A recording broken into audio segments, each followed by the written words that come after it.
Bismillahirrahmanirrahim.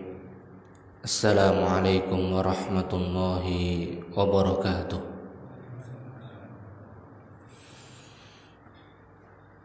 Innal hamdalillah hamdan katsiran kama amar wa asyhadu an la ilaha illallah wahdahu la syarika lah wa asyhadu anna Muhammadan abduhu wa rasuluh. Qala Allah Ta'ala fi kitabihil karim, ya ayyuhalladzina amanu taqullaha haqqa tuqatih wa la tamutunna illa wa antum muslimun. Ya ayyuhan nasu taqu rabbakumul ladzi khalaqakum min nafsin wahidah wa khalaqa minha zawjaha wa batha minhuma rijalan katsiran wa nisaa'a wattaqullaha alladzi tasaaluna bihi wal arham innallaha kana 'alaikum raqiba.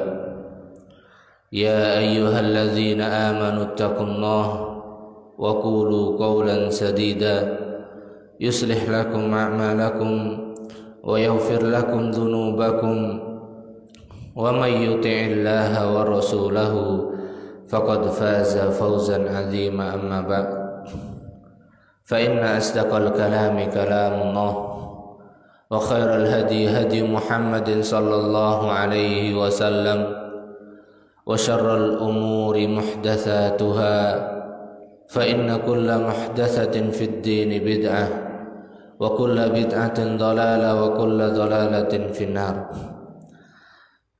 Ma'asyiral muslimin, jamaah kaum muslimin dan muslimah yang semoga senantiasa tercurah dan terlimpahkan kepada kita rahmat dan taufik dari Allah Subhanahu wa ta'ala, sehingga dengan nikmat tersebut dan rahmatnya pula tersebut kita di bulan Ramadan yang saat ini kita sudah masuk di hari keempat. Mudah-mudahan Allah Subhanahu wa ta'ala semakin menumbuhkan semangat kita, kesungguhan kita di dalam kita beribadah kepada Allah Subhanahu wa ta'ala. Karena sebagaimana yang telah kita rasakan pada kesempatan Ramadan tahun lalu, hampir 1 bulan full kita tidak bisa duduk seperti ini. Maka Ramadan kali ini dengan izin Allah, dengan rahmatnya, kita bisa berkumpul, kita bisa kembali duduk untuk mempelajari agama Allah Subhanahu wa ta'ala. Maka hendaknya kita senantiasa bersyukur kepada Allah Subhanahu wa ta'ala dengan rasa syukur yang sebenarnya. Maka kita sambut Ramadan ini dengan penuh kesungguhan, dengan penuh kegembiraan, sehingga betul-betul Ramadan ini memberikan keberkahan untuk kita semuanya. Sebagaimana Rasulullah katakan, syahrul Ramadan syahrun mubarak. Bulan Ramadan merupakan bulan yang dipenuhi dengannya keberkahan. Maka di bulan Ramadan ini Allah berikan di dalamnya keberkahan yang sangat berlimpah, yang sangat banyak. Karena pernah suatu ketika Rasulullah tiba-tiba mengucapkan amin, amin 3 kali. Kemudian para sahabat bertanya, kenapa wahai Rasulullah engkau sampai mengucapkan amin berulang kali? Kemudian Nabi SAW mengabarkan, di antaranya yaitu apabila seseorang, yaitu ada seseorang yang dia mendapati syahrul Ramadan, kemudian tidaklah memberikan kebaikan padanya bulan Ramadan tersebut sehingga selesai dari Ramadan, dia tidak mendapatkan sedikit pun dari keberkahan, dari kebaikan bulan Ramadan. Maka Rasulullah diperintahkan untuk mengucapkan amin. Kemudian beliau pun mengucapkan amin. Maka ini diantara bahwasanya bulan Ramadan itu merupakan bulan yang dipenuhi keberkahan. Maka barang siapa yang terluput darinya kebaikan bulan Ramadan, maka dia merupakan orang yang paling merugi. Di antara orang yang banyak rugi ketika apa? Tidak mendapatkan kebaikan bulan Ramadan sedangkan bulan Ramadan telah menyapanya. Maka mudah-mudahan pada bulan Ramadan kali ini kita bisa memaksimalkan ibadah kepada Allah Subhanahu wa taala.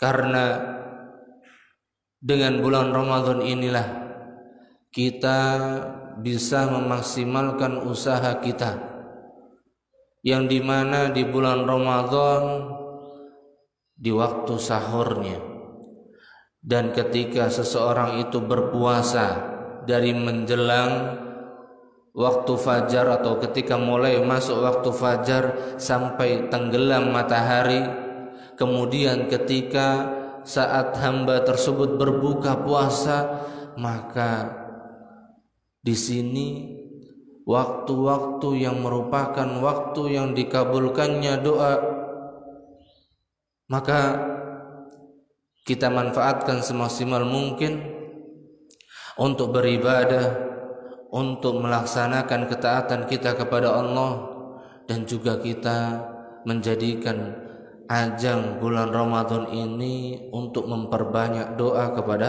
Allah Subhanahu wa taala. Karena doa merupakan senjata yang paling ampuh bagi seorang mukmin. Silahul mukmin, senjatanya seorang mukmin adalah doa. Maka kita perbanyak waktu-waktu ini dengan berdoa, dan diantaranya juga mengkaji agama Allah dan juga mengkaji kalamullah dan juga sunnah-sunnah nabinya sallallahu alaihi wasallam. Kemudian pada kesempatan yang lalu kita sedikit tinggalkan pembahasan mengusap khuf atau mengusap khuf pada halaman 120, atau di pembahasan mengusap khuf sesudah pembahasan perkara yang disunnahkan untuk berwudu.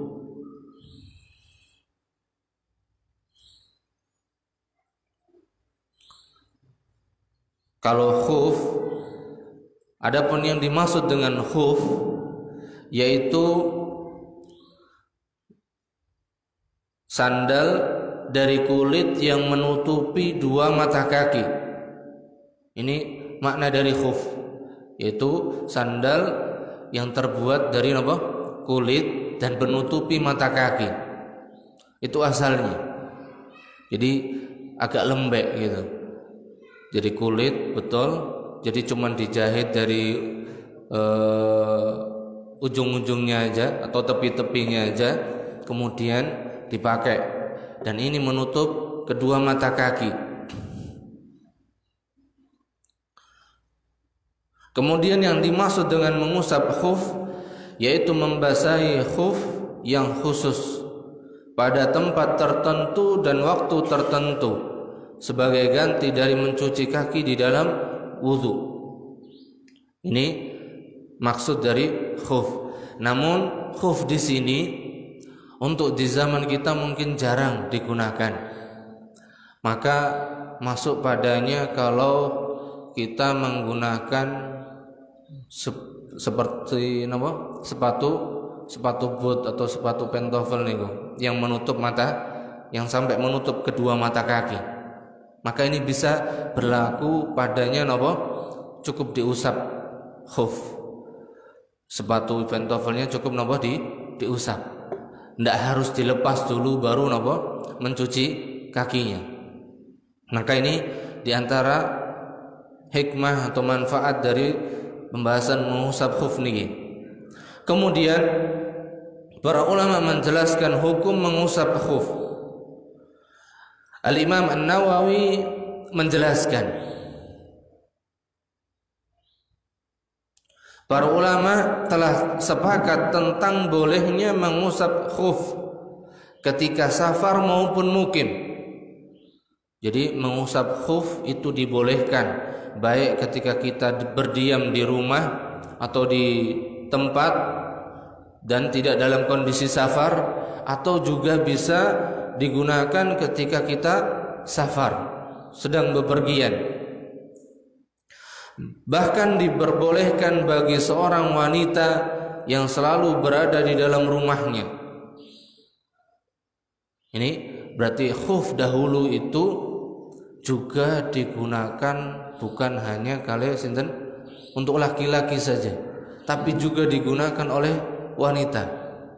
Maka hukum mengusap khuf ini juga berlaku untuk sinten laki-laki dan wanita. Demikian pula orang yang lumpuh, yang tidak bisa berjalan, maka diperbolehkan untuk mengusap khuf. Hanya sebagian orang-orang Syiah dan Khawarij yang mengingkari hal ini.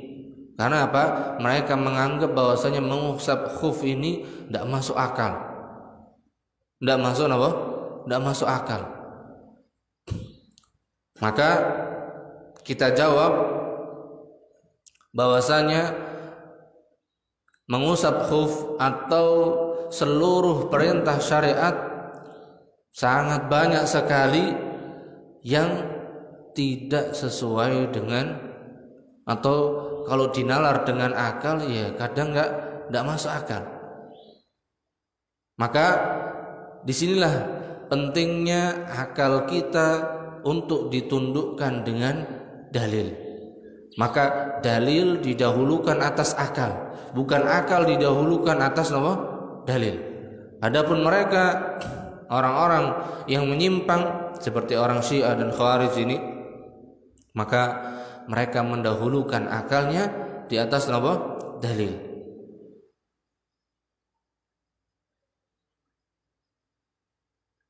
Bahkan disebutkan oleh Al-Imam Hasan Al-Basri, beliau berkata, aku pernah dikabarkan oleh 70 orang sahabat Rasulullah sallallahu alaihi wasallam bahwa Nabi sallallahu alaihi wasallam pernah mengusap kedua khuf. Berarti mengusap khuf ini perkara yang disyariatkan, dan telah mutawatir riwayatnya bahwasanya syariat kita dan Rasulullah sallallahu alaihi wasallam mensyariatkan juga untuk mengusap khuf atau mengusap sepatu tadi yang menutup kedua mata kaki.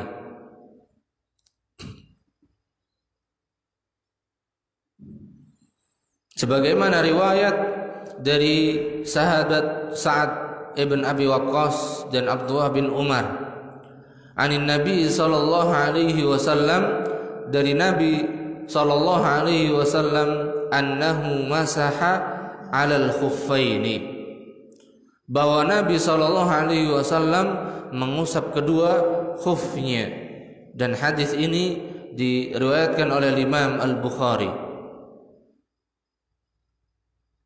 Maka jelas dikatakan oleh Imam Ibnu Hajar Al-Asqalani, Al-Imam Ibnu Munzir menukil dari Al-Imam Ibnu Mubarak yang berkata, tidak ada perselisihan pendapat di kalangan para sahabat Rasulullah sallallahu alaihi wasallam tentang disyariatkannya mengusap kedua khuf.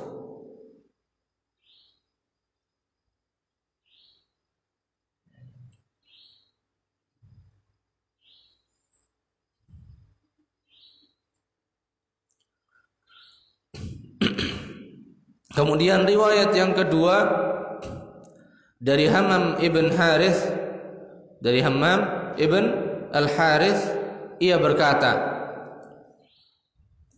Jarir telah melakukan buang air kecil.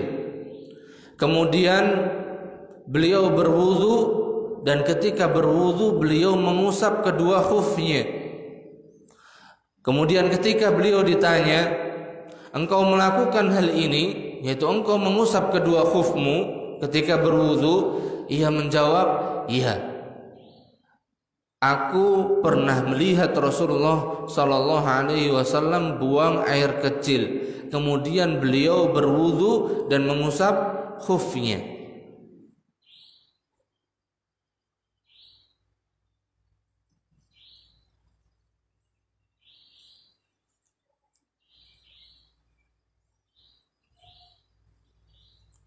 Dan ini merupakan dalil-dalil di antara yang menunjukkan jelasnya perintah mengusap khuf. Di antaranya pula dari Ja'far ibn Amr, dari bapaknya, ia berkata,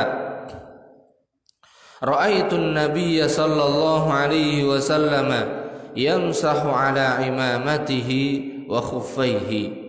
Aku melihat Rasulullah sallallahu alaihi wasallam mengusap bagian atas sorbannya dan dua khufnya,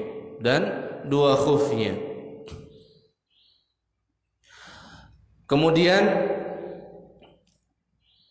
supaya jelas dalam permasalahan mengusap khuf ini, maka di sana terdapat syarat-syarat yang harus dipenuhi.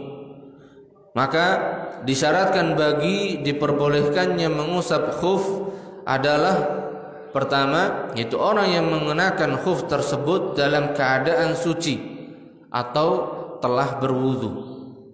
Jadi berwudu sempurna, setelah berwudu sempurna kemudian baru dia menggunakan apa? Khuf.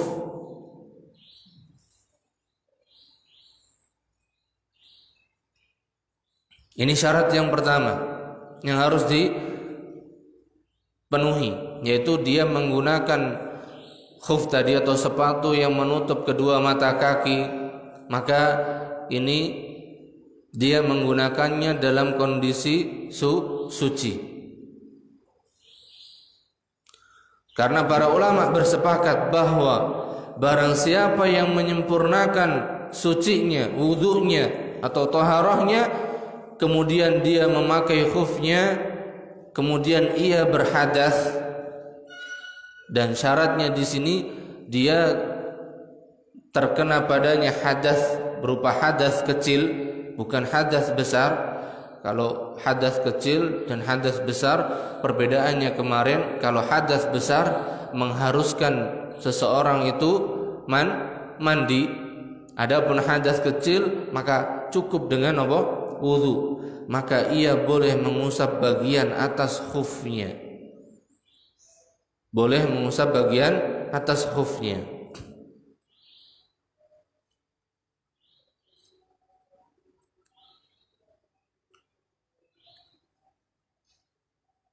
Dan ini diambil dari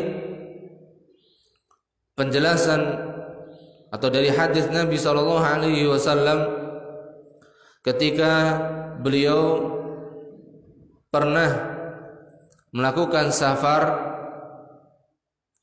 kemudian tiba waktu salat dan didatangkan kepada beliau air untuk berwudu, yaitu dari sahabat Al-Mughirah bin Syu'bah radhiyallahu anhu. Beliau berkata, pada suatu malam aku pernah bersama Nabi sallallahu alaihi wasallam dalam suatu perjalanan. Kutuangkan setimba air untuk beliau. Kemudian beliau membasuh wajah dan kedua tangannya. Kemudian beliau mengusap kepalanya. Kemudian aku jongkok untuk melepaskan kedua khuf beliau. Namun Nabi sallallahu alaihi wasallam berkata, "Da'huma fa inni adkhaltuhuma tahirataini." biarkan keduanya, tidak usah dilepas. Jangan lepas khufku, jangan lepas khufku, kata Nabi SAW. Karena Nabi menjelaskan, karena aku menggunakannya atau memakainya atau memakai keduanya dalam keadaan suci. Kemudian beliau hanya mengusap saja, mengusap di atasnya. Ini untuk khuf.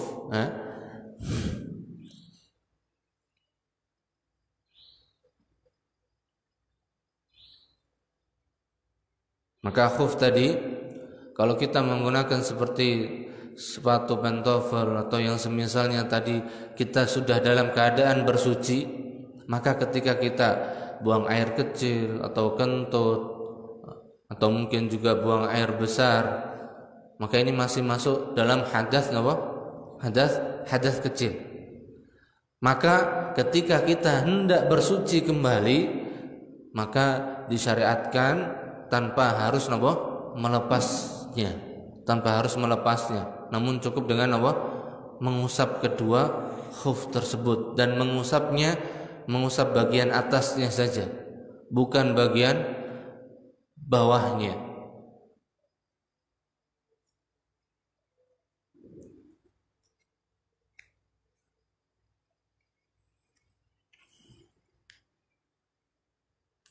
Dan batasan waktu mengusap khuf, syariat menetapkan batas waktu mengusap khuf itu 3 hari 3 malam bagi musafir, selagi dia tidak hadas besar.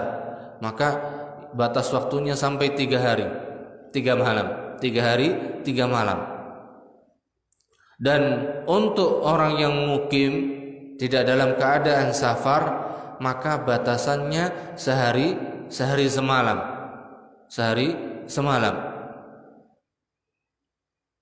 Maka ini bermanfaat khususnya bagi orang yang sakit mungkin, bahkan ketika dia tadi menggunakan, misal di sini juga sebagian para ulama memasukkannya juga kaos kaki yang tebal.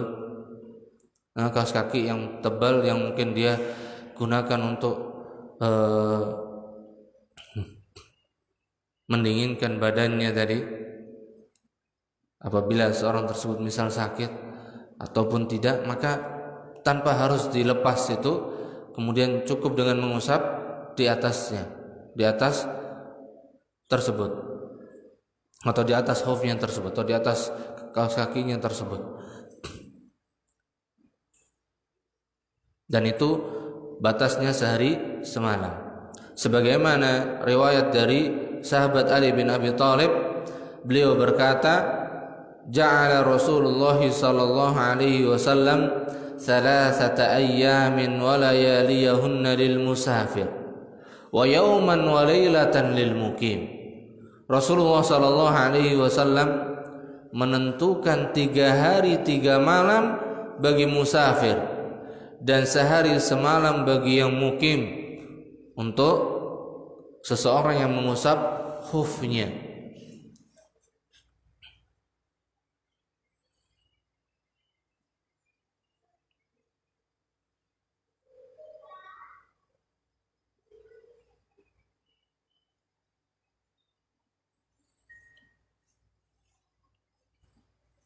Dan untuk permisalannya, apabila seseorang berwudu pada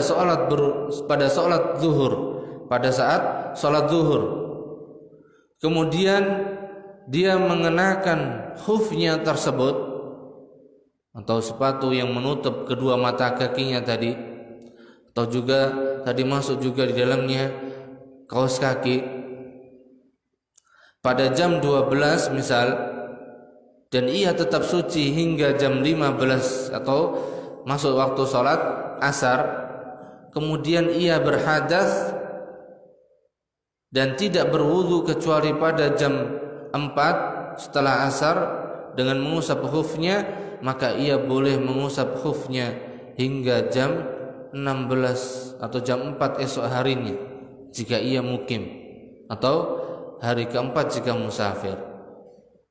Maksudnya berarti tadi dimulainya ketika seseorang tersebut menggunakan khuf tadi, misal sebelum sholat asar dia menggunakan khuf dan dia menggunakannya dalam kondisi suci, maka dia mengerjakan sholat asarnya tadi dengan wudunya tersebut. Kemudian ketika masuk, misal ketika jam 4 itu dia batal atau berhadas kecil, maksudnya batalnya di sini karena hadas kecil, kentut nopo, buang air kecil atau buang air besar. Maka pada jam 4 itu tadi kemudian dia berwudu, kemudian tanpa melepas khufnya, cukup mengusap khufnya saja, cukup mengusap, maka dimulainya sejak jam 4 tadi sampai jam 4 besok. Ini untuk yang mukim. Adapun yang musafir berarti berlakunya sampai 3 hari sesudahnya, selagi belum berhadas besar. Dan bagian yang diusap, bagian yang disyariatkan untuk diusap adalah bagian atas khufnya saja, bagian atas khufnya saja. Jadi yang diusap bagian atasnya saja.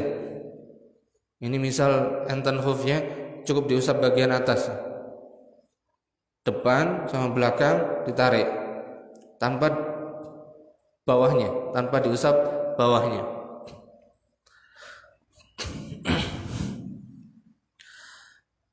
Karena di sini sahabat yang mulia Ali bin Abi Thalib mengatakan, "Lau kana ad-dinu bir-ra'yi." Kalaulah agama itu hanya semata karena pendapat atau karena akal, lakana asfalul khuffi aula bil mashi min a'lahu.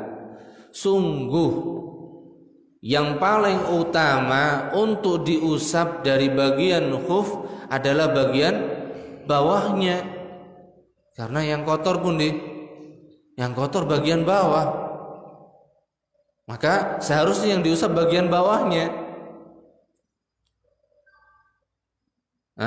daripada yang diusap bagian atasnya. Kemudian beliau mengatakan, laqad ra'aitu Rasulullah sallallahu alaihi wasallam yamsahu ala dhahiri khuffaihi. Namun sungguh, kata Ali bin Abi Thalib, sungguh aku telah menyaksikan Rasulullah sallallahu alaihi wasallam mengusap di punggung atau bagian punggung khufnya, kedua khufnya. Ini menunjukkan bahwasanya agama Islam ini sesuai dengan fitrah, bukan hanya sesuai dengan akal saja, bukan hanya semata dengan akal. Maka ini menunjukkan bahwasanya di dalam kita beragama Islam ini kita harus dibarengi dengan at-taslim. Sifat napa? At-taslim, berserah diri, pasrah, tunduk dengan ketetapan syariat. Bukan hanya mengandalkan akal semata. Karena kalau hanya mengandalkan akal, betapa banyak syariat Islam yang harus tertolak karena bertentangan dengan apa? Akal. Gitu. Maka ini diantara syariat yang mengharuskan kita mendahulukan dalil daripada akal kita, yaitu tentang mengusap kedua khuf. Dan yang diusap adalah bagian atas, dipegang bagian punggungnya sama belakang, ditarik ke atas. Cukup sekali.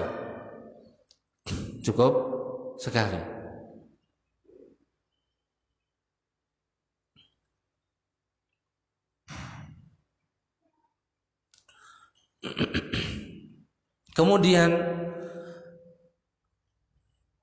dijelaskan oleh muallif sebagaimana diperbolehkan mengusap khuf, maka ini seperti yang tadi kita jelaskan bahwasanya masuk dalam pembahasan ini juga terkait dengan apa?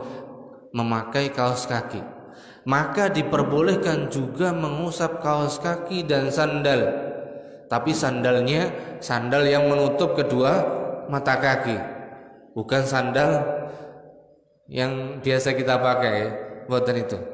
Tapi sandal yang sampai menutup kedua mata kaki dan tertutup rapat dan tidak ada celah, maka boleh untuk mengusapnya. Dan ini pun diperbolehkan juga untuk mengusap kaos kaki. Maka tadi kalau kita pun bukan yang sakit saja, kalau tadi itu alternatif bagi yang sakit di antara bentuk kemudahan. Bahkan ini bagi yang tidak sakit pun, kalau menghendaki dia misal menggunakan kaos kaki, kalau kita mungkin kan jarang pakai apa? Kaos kaki. Misal yang biasa di kantoran atau apa? Ya, yang biasa di kantor, dia pakai sepatu, pakai kaos kaki. Misalkan kaos kakinya itu tidak, atau sepatunya tidak menutup kedua mata kaki. Sepatunya tidak menutupi mata kaki, tapi dia menggunakan kaos kaki. Biasanya kaos kaki itu menutup kedua mata kaki, maka cukup dilepas sepatunya tanpa harus melepas kaos kaki. Itu pun boleh, itu pun diperbolehkan. Dan batasnya sehari, karena kalau harus dilepas pakai lagi baunya luar biasa. Gitu. Kaos kaki pun kalau dilepas pakai kalau ketika wudhu pertama susah juga, atau ada kesulitan. Kemudian efek yang lainnya baunya lumayan, maka tanpa harus melepasnya diperbolehkan. Sebagaimana hadis Al-Mughirah bin Syu'bah radhiyallahu anhu, Nabi SAW berwudu dan mengusap kaos kaki serta sandal beliau.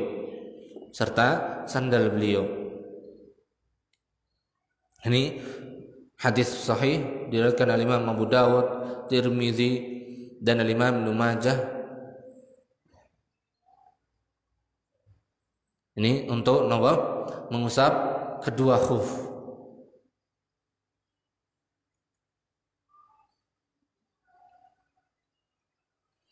Dan yang membatalkan mengusap kedua khuf ini itu ada 3. Yang pertama yang membatalkan itu adalah habis batas waktunya.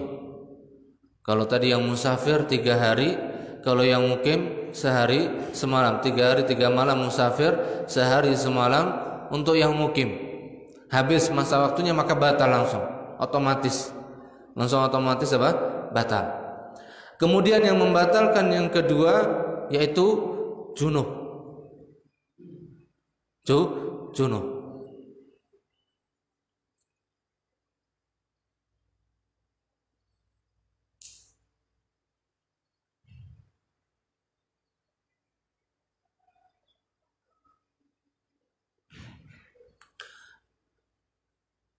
Sebagaimana hadis Safwan bin Asl radhiyallahu anhu, beliau berkata, "Kana an-nabiy sallallahu alaihi wasallam ya'muruna idza kunna safaran alla nanzi'a khifafana 3 ayyamin wa layaliyahunna."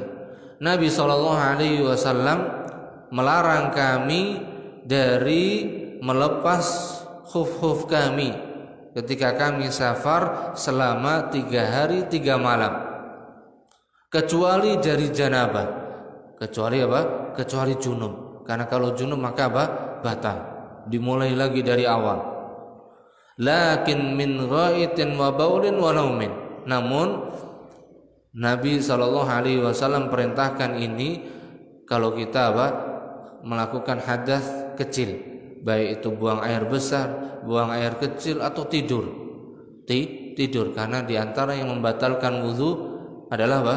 Tidur. Tidur yang sampai tidak sadar. Yang namanya tidur yang tidak sadar ya. Hilang akalnya itu. Maka di sini membatalkannya. Nah, ketika dia berwudu cukup dengan apa? Mengusap khufnya. Cukup dengan mengusap tanpa melepas. Tanpa melepasnya. Namun kalau junub maka harus dilepas semuanya, dimulai dari awal lagi. Atau ketika habis masa waktu batasan tadi habis, maka dilepas semuanya, dimulai lagi wudu dari awal. Itu untuk penggunaannya. Atau yang membatalkan dari mengusap khuf, kalau apa? Khufnya tersebut dilepas, maka dimulai dari awal lagi, melepaskannya dari kaki dan berhadas sebelum memakainya kembali. Maka ini dimulai dari awal lagi. Maka jika terjadi salah satu dari 3 perkara di atas, maka ia tidak boleh mengusap khufnya. Tetapi ia berkewajiban jika berhadas untuk berwudu dan mencuci kedua kakinya. Baru setelah itu ia boleh memakai khufnya kembali dan mengusapnya seperti yang telah dijelaskan di atas. Ini untuk tata cara apa? Mengusap khuf. Monggo, barangkali ada yang bertanya tentang mengusap khuf.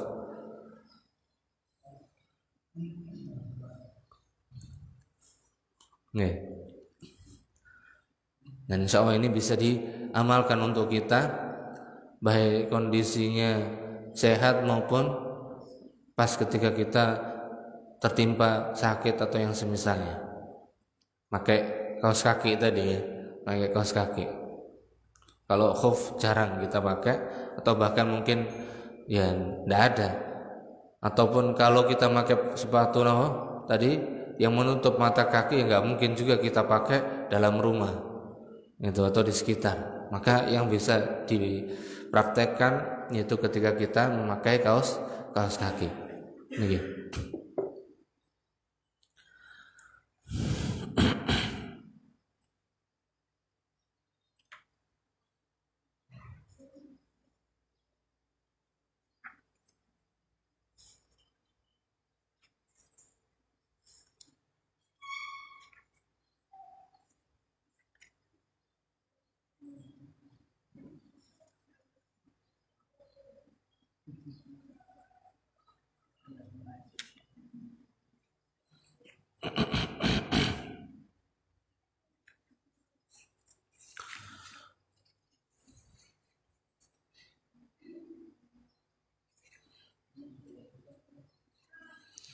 Kemudian kita lanjutkan pembahasan kita di sifat salat yang lalu,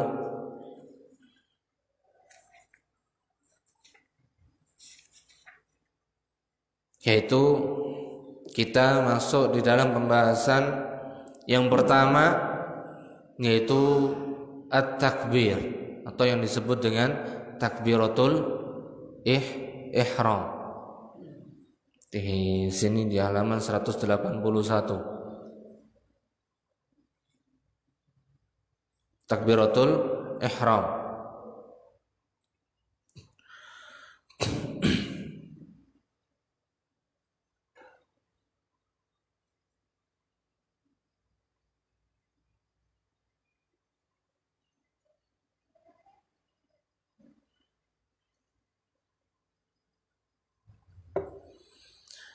Nabi SAW memulai salatnya dengan mengucapkan Allahu Akbar atau yang disebut dengan takbir. Dan takbir yang menjadi permulaan dari salat inilah yang disebut dengan takbiratul ihram. Jadi takbiratul ihram yang dimaksud adalah apa? Kalimat Allahu Akbar di awal mulai ketika salat. Dan ini termasuk rukun di dalam salat. Termasuk rukun di dalam salat. Sebagaimana hadis yang diriwayatkan Abi Humaid As-Sa'idi radhiyallahu anhu qala kana Rasulullah sallallahu alaihi wasallam idza qama ila as-salati istaqbala al-qiblata wa rafa'a yadayhi wa qala Allahu akbar. Dari Abu Humaid As-Sa'idi, beliau berkata, Rasulullah sallallahu alaihi wasallam apabila beliau berdiri untuk salat, salat, istaqbalal qiblah, beliau menghadap ke kiblat. Ini posisi permulaannya, beliau menghadap ke arah kiblat.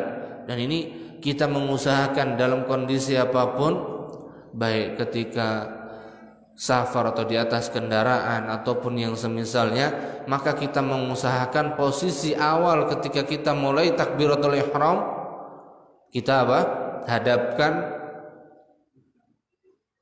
badan atau wajah kita menghadap ke arah kiblat, ya, menghadap ke arah kiblat.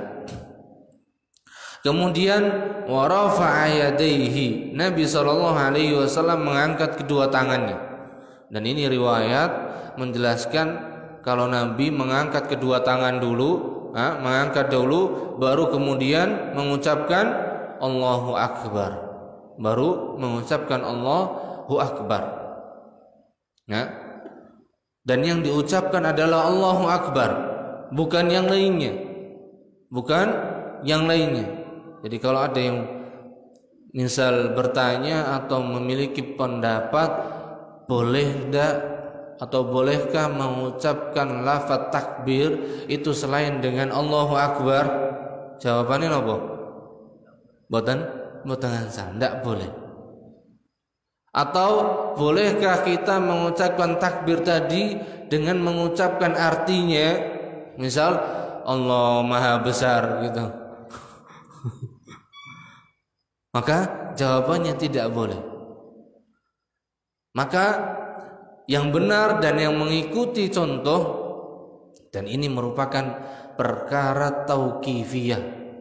Yang dimaksud dengan perkara tauqifiyah adalah perkara ibadah yang harus kita tetapkan mengikuti nas, mengikuti dalilnya, mengikuti perintahnya, mengikuti contohnya, bukan mengikuti akal, pendapat, dan yang lainnya, tapi mengikuti dalil, mengikuti nas yang datang dari Nabi sallallahu alaihi wasallam. Maka yang dimaksud dengan takbiratul ihram cukup dengan mengucapkan Allahu Akbar, dengan mengucapkan Allahu Akbar, tidak yang lainnya.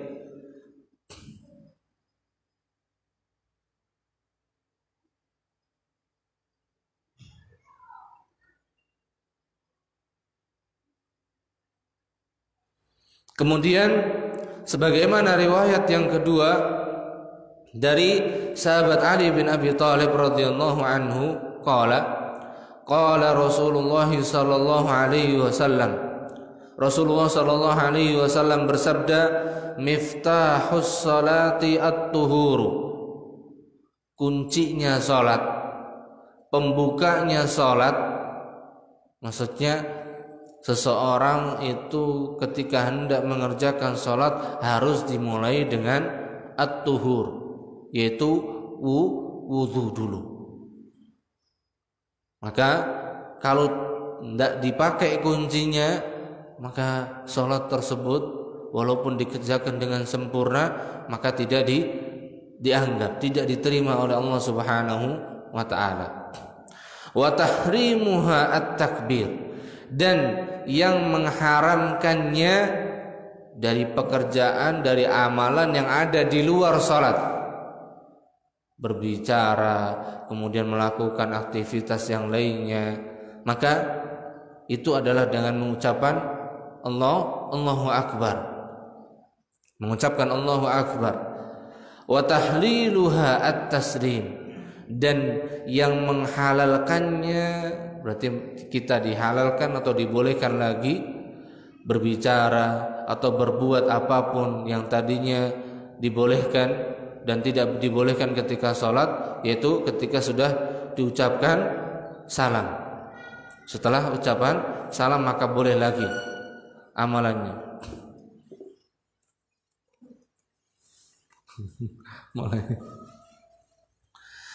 Dan imam mengeraskan suara takbir tersebut. Jadi Rasulullah SAW mengeraskan suara takbir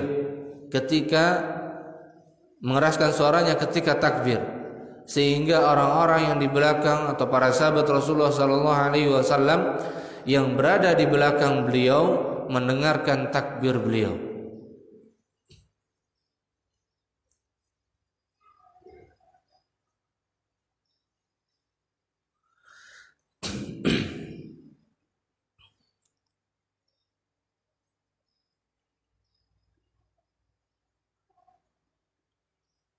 Diriwayatkan dari Sa'id bin Al-Harith, dia menuturkan Abu Hurairah radhiyallahu anhu sakit atau sedang pergi, sedang safar. Maka Abu Sa'id Al-Khudri salat mengimami kami. Abu Sa'id Al-Khudri beliau mengimami kami. Maka beliau mengeraskan suara takbir ketika memulai salatnya. Kemudian mengeraskan takbir pula ketika ruku dan ketika mengucapkan sami Allahu liman hamidah. Imam mengeraskan bacaannya. Ketika mengangkat kepala dari sujud pun sama, mengeraskan apa? Takbir Allahu Akbar, takbiratul intiqal. Kemudian ketika sujud maka dikeraskan pula takbirnya. Kemudian ketika mengangkat kepalanya dari sujud, yaitu duduk di antara dua sujud, maka dengan dikeraskan pula takbirnya. Dan ketika berdiri dari rakaat atau dari dua rakaat hingga beliau melakukan salat seperti itu, maka dikatakan kepada beliau, sesungguhnya orang-orang telah berselisih dengan salatmu.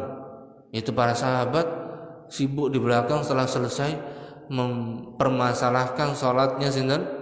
Abu Sa'id Al-Khudri.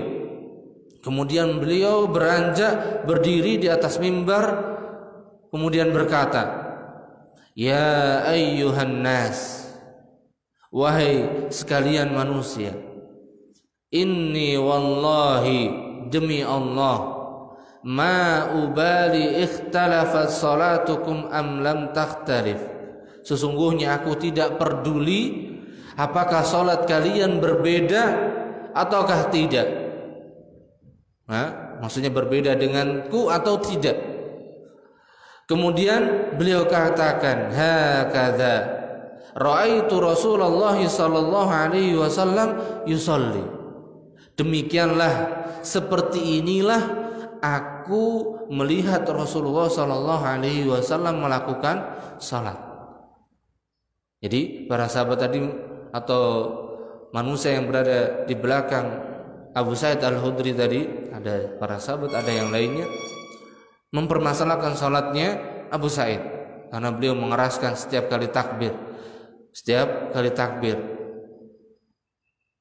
Kemudian beliau katakan dan berdiri di hadapan mereka mengucapkan, hakadha ra'aitu Rasulullah sallallahu alaihi wasallam yusalli.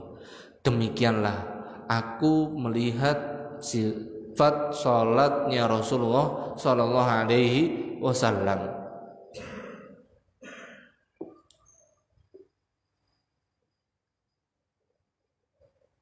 Maka hadis ini menunjukkan bahwa imam mengeraskan suara takbir dan juga tasmi', yaitu sami Allahu liman hamidah dan salam, agar makmum mengetahui dimulainya salat, ruku, i'tidal, sujud dan salam. Dan harus dikeraskan supaya makmum faham, supaya makmum tidak salah faham. Maka supaya faham harus dikeraskan. Kemudian di sini juga disebutkan bolehnya atau menyampaikan suara imam atau suara takbir imam jika diperbolehkan. bolehnya menyampaikan suara takbir imam jika diperlukan. Jadi apabila Rasulullah SAW mengimami manusia dalam keadaan sakit, jadi pada saat itu Rasulullah pernah mengimami para sahabat dalam kondisi beliau kondisinya sedang sakit. Maka Abu Bakar mengeraskan suaranya untuk menyampaikan suara Rasulullah SAW agar didengar oleh makmum. Agar didengar oleh makmum.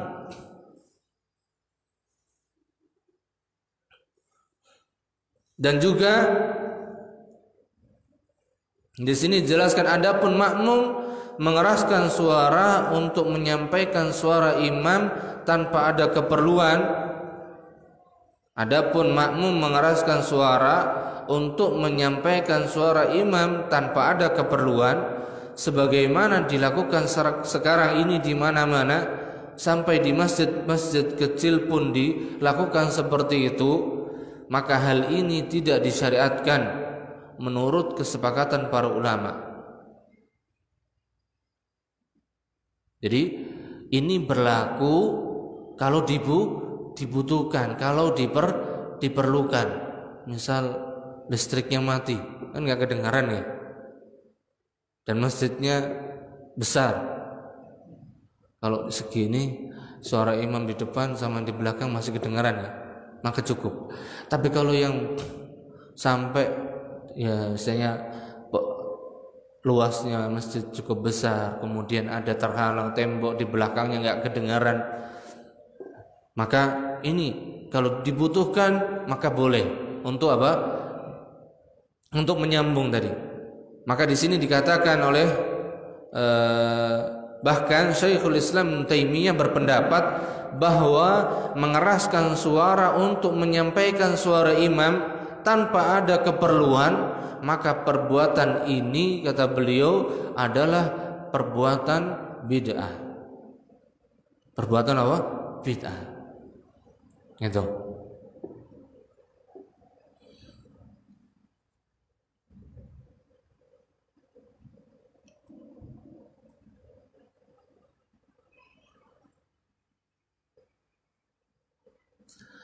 Dan juga hadis Jabir radhiyallahu anhu qala istaka Rasulullah sallallahu alaihi wasallam fa shallaina wara'ahu wa huwa qa'idun wa Abu Bakr yusmi'un nasa takbirahu.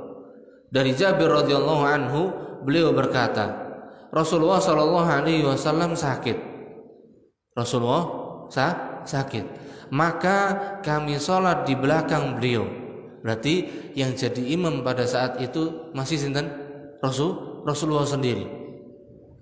Sementara itu beliau sholat sambil duduk. Kemudian Abu Bakar memperdengarkan takbir beliau kepada orang-orang atau kepada manusia. Dalam riwayat yang lain, Rasulullah SAW bersabda, jika imam mengucapkan Allahu Akbar, maka ucapkanlah Allahu Akbar. Maka ucapkanlah Allahu Akbar untuk menyambung tadi, kalau memang dibutuhkan. Maka ini untuk menyambung suara imam. Menyambung suara imam apabila diperlukan atau dibutuhkan, maka dibolehkan. Namun ketika tidak dibutuhkan, kemudian sudah pakai mic, sudah sampai kedengaran sampai belakang, kemudian ada yang menyambungkan, maka ini tadi yang lebih utama untuk ditinggalkan. Bahkan Syekhul Islam mengatakan ini perbuatan bid'ah. Tidak ada contohnya dan Nabi tidak memerintahkannya.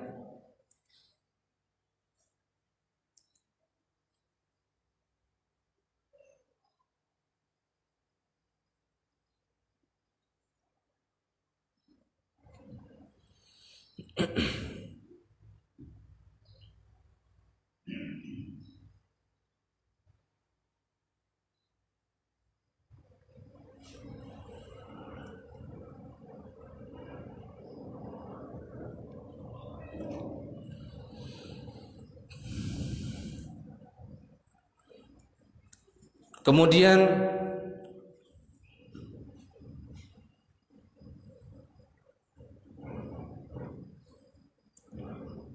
mengangkat kedua tangan. Disambung dikit untuk mengangkat kedua tangan, karena apa? Takbiratul ihram tadi Nabi SAW mengucapkan takbir pertama kali atau takbiratul ihram itu disertai dengan mengangkat kedua tangan. Dan untuk mengangkat kedua tangan sifatnya sebelum cara mengangkat kedua tangannya dengan takbir tadi, maka sifat untuk mengangkat kedua tangan sifatnya yaitu dengan tidak merenggangkan jari-jari, merenggangkan, dan tidak pula merapatkannya. Nah, tidak merenggangkan, tidak merapatkan, biasa, dengan biasa. Dan posisi tangan atau posisi telapak tangan tegak lurus. Posisi tangan atau telapak tangan tadi napa? Tegak lurus. Menghadap ke arah kiblat, tidak renggang, tidak rapat, biasa. Ini posisinya, menghadap ke kiblat. Enggak menghadap ke bawah, tidak mencengkeram, tidak pula menghadap ke muka. Ini yang biasa sering dikerjakan atau dipraktekkan, menghadap ke muka. Atau enggak tahu dia pengen apa. Gini, udah gini bisa. Ini mau ngapain? Nah, apalagi sini. Enggak. Ini maka ini pakai cara inisiatif sendiri, bukan cara yang dicontohkan oleh Nabi Shallallahu Alaihi Wasallam. Karena Nabi Shallallahu Alaihi Wasallam ketika mengangkat kedua tangannya, beliau menegakkan jari-jarinya lurus ke atas. Beliau menegakkan jari-jarinya lurus ke atas. Beliau tidak merenggangkannya, tidak pula merapatkannya. Tidak merenggangkan dan tidak merapatkan. Ini sebagaimana hadis yang diriwayatkan Abu Hurairah, beliau berkata, Rasulullah sallallahu alaihi wasallam apabila memulai salat, rafa'a yadayhi maddan, beliau mengangkat kedua tangannya dengan menegakkannya, dengan menegakkan jari jemarinya tegak lurus ke atas. Kemudian salah seorang perawi mengisyaratkan, mencontohkan, wa asyara Abu Amir biyadihi, yaitu salah seorang perawinya mengisyaratkan dengan tangannya, walam yufarrij baina asabihi, tidak direnggangkan antara jari jemarinya, enggak direnggangkan, walam yadhummuha, dan tidak pula merapatkannya, jadi biasa saja. Ini posisi telapak tangannya, posisi sifat telapak tangannya. Baru kemudian sesudah itu diangkat sejajar dengan bahu atau sejajar dengan telinga, sejajar dengan bahu atau sejajar dengan telinga.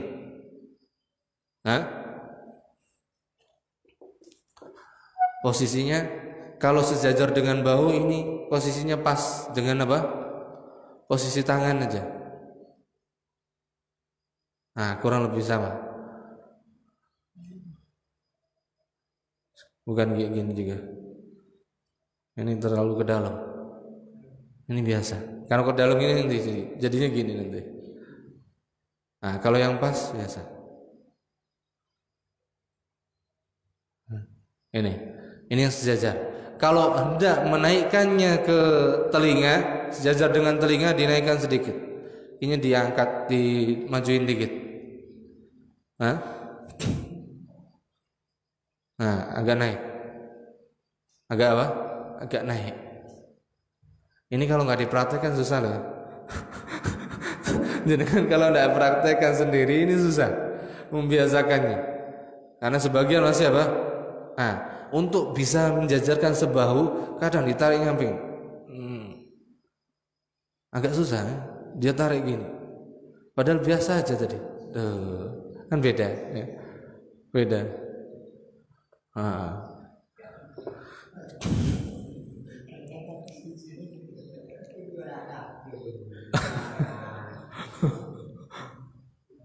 Gitu.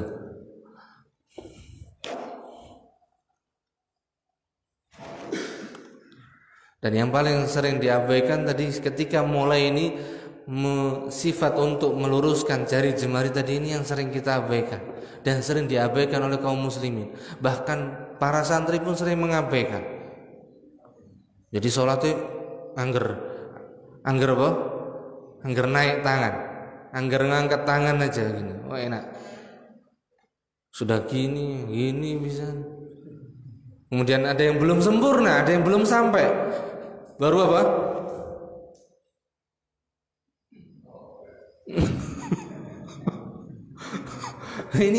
ini sering kita dapati. Maka ketika takbir pun dinikmati, baru selesai, gitu kan? Nih,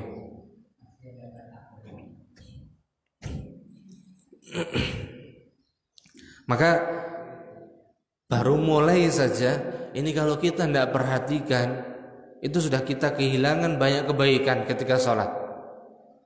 Padahal apa?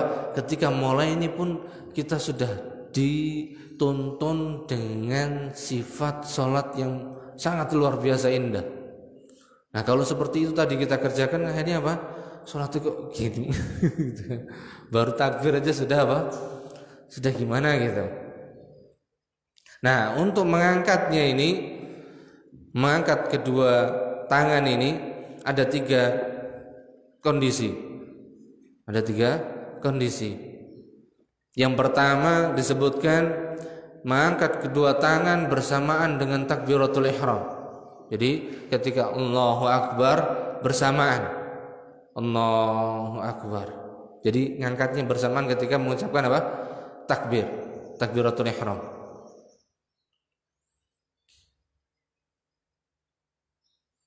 Kemudian yang kedua, mengangkat kedua tangan sebelum takbiratul ihram. Jadi angkat tangan dulu, selesai, baru apa? Allahu Akbar. Ini yang kedua. Kemudian yang ketiga, mengucapkan takbir dulu. Atau yang kedua tadi mengangkat kedua tangan sebelum takbiratul ihram.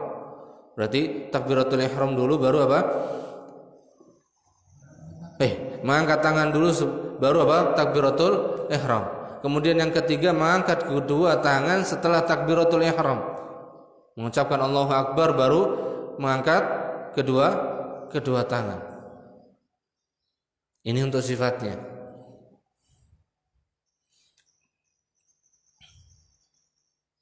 Dan masing-masing ada riwayatnya. Masing-masing ada riwayatnya.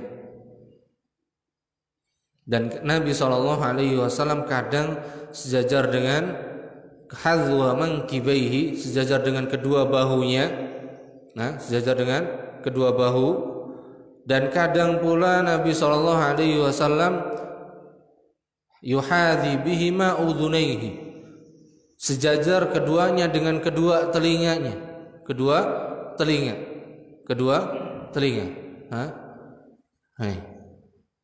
Nah, coba jenengan posisinya tangannya seperti ini.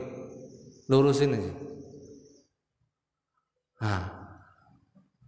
Coba perhatikan kira-kira masih ada yang melengkung enggak tangannya?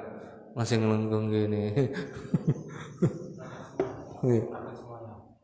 Fatih. Ayo monggo Pak. Tangannya Pak. Ya, bagus. Waduh.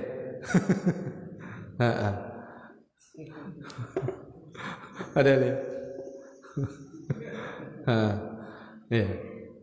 Monggo. Oke. Enggak apa-apa. Yang penting di sini enggak renggang. Renggang kan lebar semua atau rapat. Kalau rapat kan nempel semua ya. Nah, tapi biasa aja. Adapun nanti memang jarinya seperti apa, ya ini mengikuti jarinya masing-masing. Oke. Coba ketika naik tadi. Ya. Jangan ditarik ke samping, coba. Biasa. Mulai dari bawah. Ah. Ya. Monggo. Jangan ditarik. Jangan gini. Jangan gini. Jangan gini. Biasa.